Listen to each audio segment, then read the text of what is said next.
Ah yes, Pokemon Leaf Green with only cave Pokemon, the only challenge that makes you not hate walking around in caves. So after seeing Nuzlocke Joes' forest only videos, this idea popped into my head, and now here we are. I was originally going to do this in Let's Go until I remembered just how awful XP running in that game is. So I just decided to do it in Leaf Green instead, where I can just skip grinding by using rare candies. Yay! Yeah, I know I'm lazy, but it's hard to level up a full team of 6 without XP share. Here are the rules. Now, all of the cave in this game are Mount Moon, Rock Tunnel, Diglett's Cave, and Victory Road. And also the Seafoam Islands. Yes, I'm counting it as a cave. I will also use some hardcore Nuzlocke battling rules, meaning level caps and no healing items in battle, and also forcing me into set mode. So, let's see how this adventure goes. So, obviously, I can't do jack shit until after the first badge, so I just use a Squirtle to sweep Brock and any trainer I can until I reach Mount Moon. It's unfortunate that I had to get a whole gym badge until I got a legal Pokemon, but luckily for me, I can pick up a nice little team here. Igneous the Geodude, Metamorphic the Zubat, Crawler the Paris, and Crystal the Clefairy. And oh boy, I wonder who the next gym leader is. Oh shit, it's Misty. Well, I have one Pokemon who is 4x weak to water, 2 that are built like toothpicks, and only one Pokemon that may actually be useful, Crystal. The one advantage Let's Go had is definitely the potential Paris sweep, and the fact that I was able to get Chansey on top of this team, and also Onyx, but he's completely useless. But this Paris doesn't learn any bug moves, or growth, or even sleep powder. So after one loss and thinking I messed up the second one until I turn on fast forward, oblivious to the fact that this was the attempt. I put Staryu to sleep and began spamming Minimize, getting to +4 evasiveness after the wake up. I misclicked Encore, but it ended up working out in a way because Staryu used Harden, but my only attacking move is physical, and it's Mega Kick, which means it's only 75% accurate. I set it to +6, then realized this attempt had potential. Staryu finally fell after using 4 entire Mega Kicks, but I couldn't get a 5th one off on Starmie because, well, she knows Swift.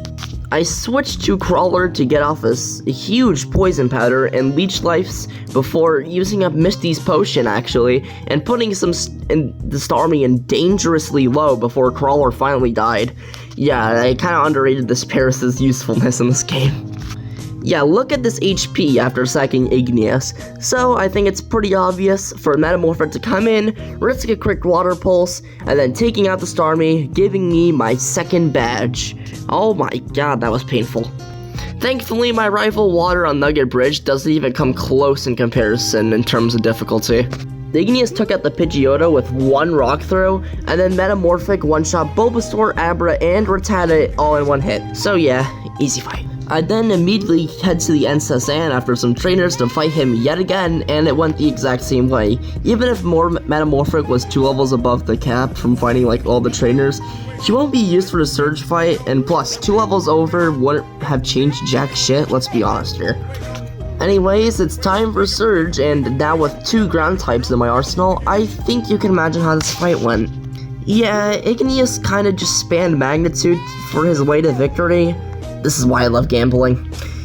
And which means I really did not even need Diglett at all. Now I have to trudge through Rock Tunnel. Yes, even the fact that I'm searching for new team members to add to the team, which actually seems like pretty fun, Rock Tunnel is still a pain in the ass to get through because of the amount of trainers here.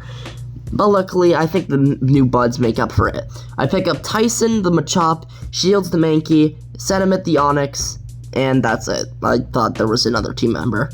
Now, unlike usual, I actually decided to go for Erica first instead of the Rocket HQ, due to my victory against her would lead to a higher level cap of 43, so I just sent out my trusty bat who easily slept the fight even with paralysis. I now take the optimal route to Giovanni to beat his ass with my newly evolved Igneous the Graveler, and, well, yeah, that was just spamming the funny gambling move. Alright, what the hell happened to the difficulty in this run? And my poor rival is still up to the fight, and he has the weakest team out of the 3 previous fights I just did. And even with the added Gyarados, I did the exact same thing I did on the second fight. Lead Igneous, sweep of Metamorphic. Yeah, I've used the exact same strategy 3 times in a row and it has not failed me at all. Well, now it's time to spawn 10 levels out of my ass to find my rival yet again in Silphco. Yeah, I don't know why Kanto just decides to gloss over the 30s like that, but whatever. I was really hoping I could use the same strategy again, but unfortunately for me, his Venusaur knew Sleep Powder, leading to big damage on Metamorphic before I could take it out. But luckily for me, it was still enough for me to also take out Alakazam, because he decided to use Future Sight twice. I switched out my back for Igneous, but thanks to Future Sight and unlucky flinch, he did absolutely nothing before dying.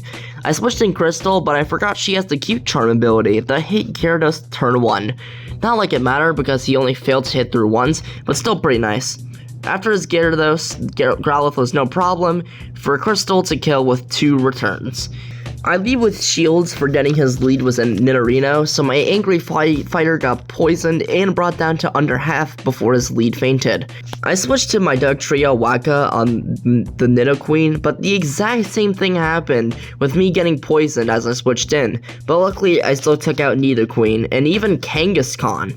Yeah, and now I think you guys know why.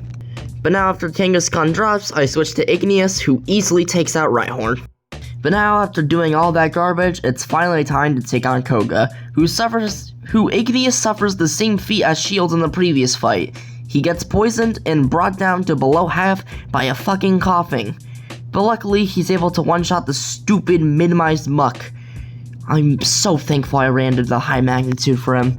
I switched out on the second coughing for Crystal to deal with it. After some strength, she succeeds, and she tries to do something against Weezing too, but unfortunately she did like no damage. So I swapped Igneous back in, hoping that he can tank the poison hit and a sludge, and 2 sludges to get off a huge self-destruct, but unfortunately he's not able to do that. So I decided to use the combination of Shields and Tyson to slowly kill off this stupid Weezing. But now it's time for Sabrina. I lead with Waka, who cleanly takes out Kadabra, and just falling short of the kill on Mr. Mime, which leads to an instant one-shot from him. I have no idea how Psybeam was able to do that, but whatever. Oh, I forgot it was a crit. Well, that sucks. After his death, I switched to Igneous, but Mr. Mime decides to do something weird, baton passing to Venomoth, which magnitude does solid damage to. Unfortunately, Igneous falls short of the kill on that guy. Because I had some of the worst RNG of all time with some Confusion self-hits and Rock Throw misses. I should have just used Magnitude, but I wasn't thinking. I was literally in PE doing this stupid fight.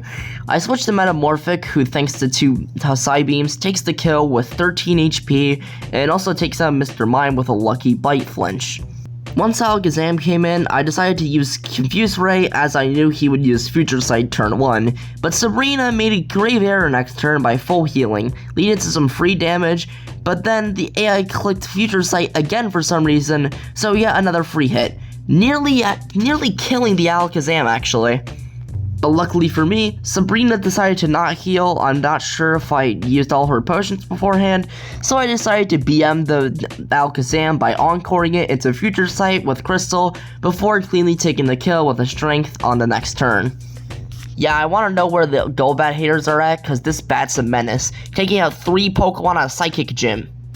I then go to the Seafoam Islands by teaching a random Pidgey and pick up the Waffle the Seal and dope this Slowpoke.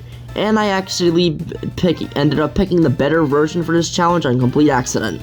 I only did Leaf Green because I played Fire Red last time, but Leaf Green is actually way better for this challenge because Slowpoke is an exclusive to this game, and trust me, this guy's a menace. And also, yes, I caught Articuno as the footage you're watching entails. I will only use Articuno for the league, and I will only use it if every Pokemon besides it faints.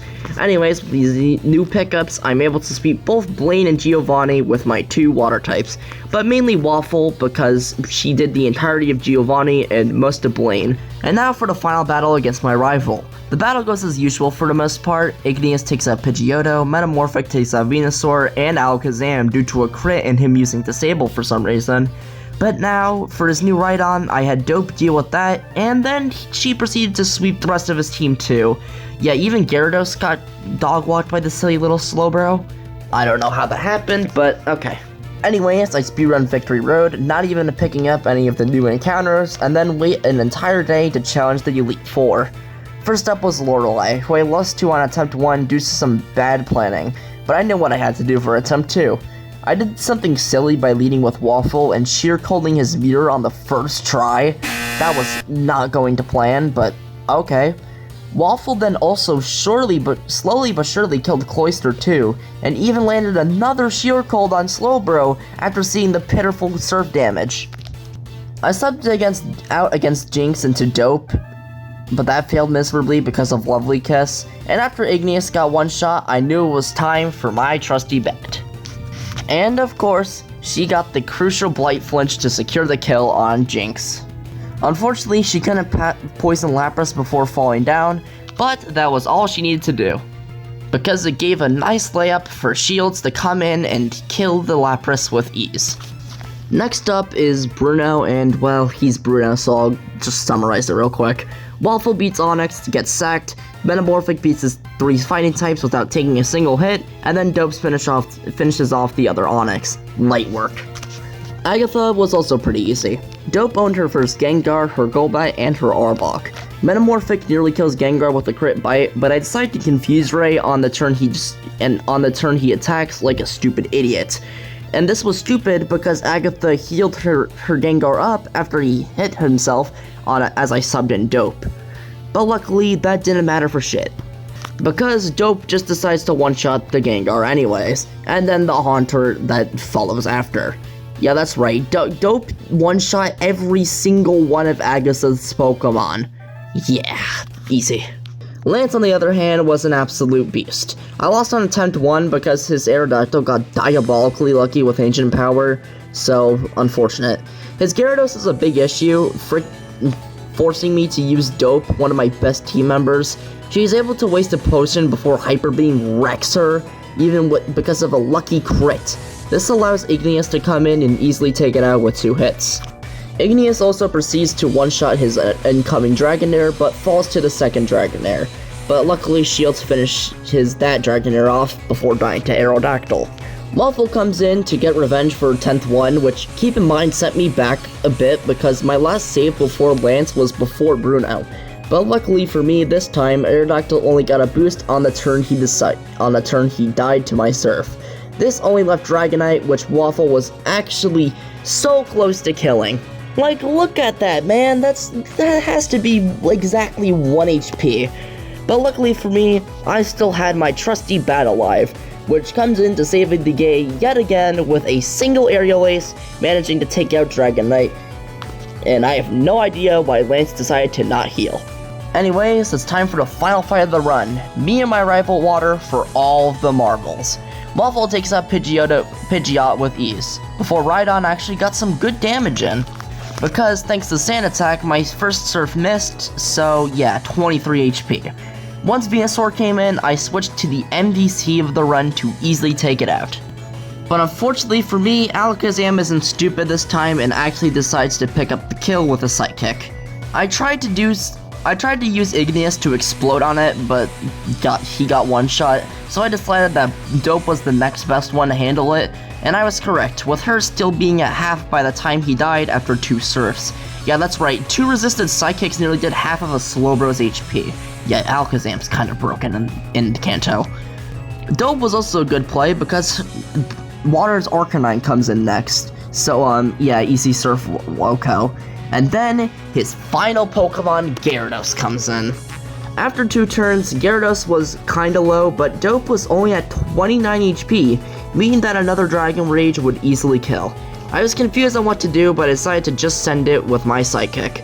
But luckily for me, by some miracle, Dope was able to outspeed and hit the range with Psychic to finish off Gyarados. I guess it was the Speed Tide or my Quick Claw finally activated for once, and the game just didn't tell me that for some reason, but that was crazy. And yeah, just like that, I have been in Pokemon Leaf Green with only cave Pokemon. Besides Misty, this run was so free. My losses to Lance and Lorelei was because of bad planning and luck, so I don't think they were that hard. Yeah, Metamorphic took this run on her back and carried it, even after annoying me, because she wouldn't evolve into Crobat, because I didn't have the National Dex, so every time I leveled her up, I had to watch her fail the evolution every single time. Thank the Lord for Fast Forward, man. But yeah, this was fun, even if I had to sit through most of it with Fast Forward. I know I'm usually against that shit, but you can't really blame me for using it this one time, when I beat Fire Red not even 3 weeks ago at this point, so yeah. That's all I really have to say, so as my Hall of Fame comes to light, that's the end. Thanks for watching. Peace.